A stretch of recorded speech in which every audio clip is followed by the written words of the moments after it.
You're too sensitive. You don't belong here." The words struck like iron, cold and merciless. The room froze. The crackling fireplace seemed to mock me, its orange tongues dancing over polished floors. My younger brother, Carter, raised his glass at me, smirk curling his lips. "Good luck," he whispered, almost inaudible, but sharp enough to slice through the tension. Dozens of eyes followed me as I stood rooted, hands trembling slightly on the edge of my plate. Outside, rain hammered the pavement in rhythm with my heartbeat. Each drop seemed suspended, as if time itself had paused. I tightened my grip on the plate. The clinking of glasses during the silent pause felt deafening. Father's eyes were a gate I could not pass. The distance they imposed was suffocating, but I had long since memorized it. I inhaled deeply, letting the cold air steady me. "Fine, I'm leaving." The door shut behind me. Inside, the laughter and chatter resumed like a tape on repeat.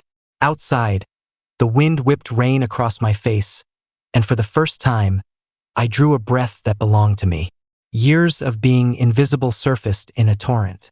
A scholarship letter at 16, hidden in a drawer, forgotten by everyone. College graduation checks from my grandmother, absorbed into family expenses.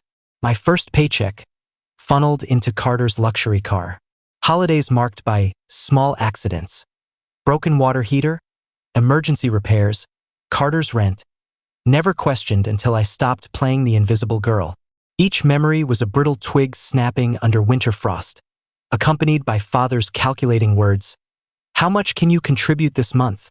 Numbers entered ledgers I would never control. My mother's gentle reminders were knives hidden in velvet. "You've always been independent. Don't ask for too much." I was a name turned into a code, a line item. Carter, meanwhile, held court in the center of every gathering, laughing, oblivious to the invisible chains I carried. That night, I packed only the essentials. A few clothes, a desk lamp, and my old journal. The neon streetlights cut across the rain-soaked pavement, carving lines through the remnants of my life. First night in a budget hotel. Silence. No shouting, no shattered plates. Morning came. Habit urged me to make coffee for others, until I realized it was just for me. The fridge held only my favorite snacks. That quiet felt like an ally. For the first time, loneliness was not punishment. It was freedom. Leaving wasn't the end, it was the beginning. I started documenting everything.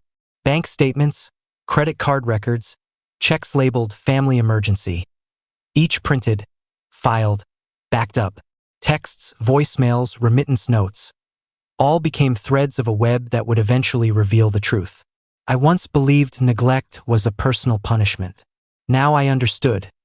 It was a key to uncovering the lies I had been forced to accept. Nights blurred into hours spent under a dim desk lamp, screenshotting, cross-checking, encrypting. A lawyer friend advised me to create a secure email, set complex security questions, back up files offline. I learned financial tracking software, mapping money flows with graphs and charts. Days were harsh. Part-time accounting assistant, data entry, gray cubicles, printer hums like a countdown. Yet every spreadsheet, every transaction confirmed, sharpened my control. Calm became power. A voicemail from Father that once triggered panic now became Evidence 01. Fear, systematized, became a tool. I uncovered hidden accounts abroad, repeated financial manipulation in my name. Every discovery meticulously logged. Date, amount, evidence chain. Some nights, staring at the neon reflections outside my office window, I realized I had been told I was nothing without them. Now I was unraveling the lies myself. Revenge was not destruction, it was illumination. And that light belonged to me. I rented a small office, installed a safe and cameras. This was my truth space. Each night, I cross-checked paper and digital copies. Folders, invoices, shipping slips, even Mother's handwritten shopping lists. None intimidated me now. One night, I discovered Carter had spent my entire annual salary on luxury online orders. I captured screenshots, saved emails, confirmed legality with my lawyer. The tension in her voice. "Dominic, if you go all the way, Prepare for family to turn against you. I smiled. They're already adversaries. Precision became pleasure. Patience, power.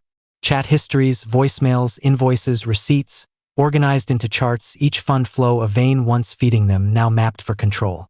I traced offshore accounts Carter had used, every step legal, every detail logged. Occasionally, I paused, staring at neon reflections. You don't belong here. Now I knew. Those words weren't exile. They were liberation. Months later, I acted. Envelopes lined neatly, each addressed. Blake, Evelyn, Carter. Inside, evidence.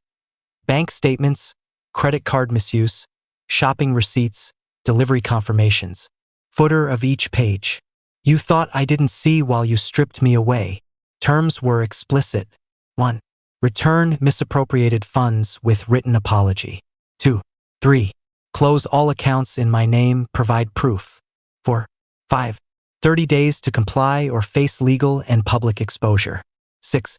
Registered mail insured confirmation. Triple-checked, encrypted, sleep that night was absolute. Days later, Blake called. Controlled voice. Can we talk? I replied, tomorrow, 3 p.m. The old house. Back in the mansion, air thick as mercury. Kitchen smelled of roasting meat. Carter scrolled on his phone. Father on sofa, mother arranging flowers. Almost identical to the day I left. I laid envelopes on the table. The scratch of paper echoed like a church bell. Carter smirked. A show. I said nothing, revealing evidence page by page. Father's hands trembled. Mother's smile froze. Carter's lips quivered. Blake, Evelyn, Carter. Do you understand what this means? Denial, outrage, excuses. But the truth emerged.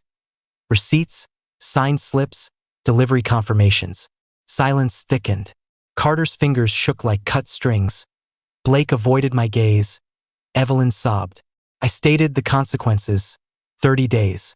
Return funds, close accounts, or authorities follow. Blake's eyes widened. You destroy your own family? I answered lightly. They stopped being my family long ago. Carter pleaded. Blake bowed. Evelyn fell to knees. I collected signatures on temporary agreements, pausing their fate without celebration. Night fell. I left without looking back. Rain and shadows my only companions. Blake texted, Can we talk? I replied, Your accounts are in motion. Weeks later, most funds returned.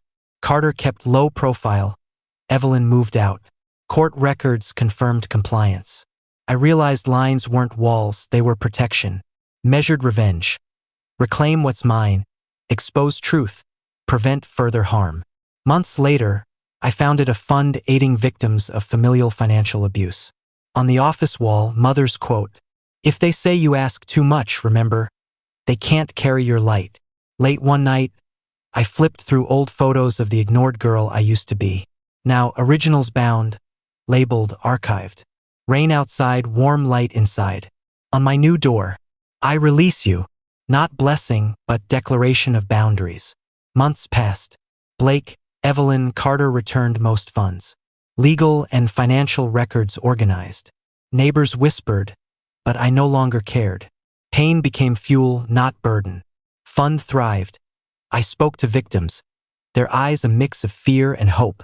Looking at them, I realized my name, my boundaries could protect others too.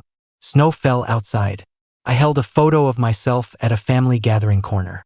I smiled soft, calm, free. The house was no longer a cage. It was my origin point of strength. Storm outside, warmth inside. My name called again, not to please, but to own. True freedom isn't distance. It's saying, when they approach again, this is my line.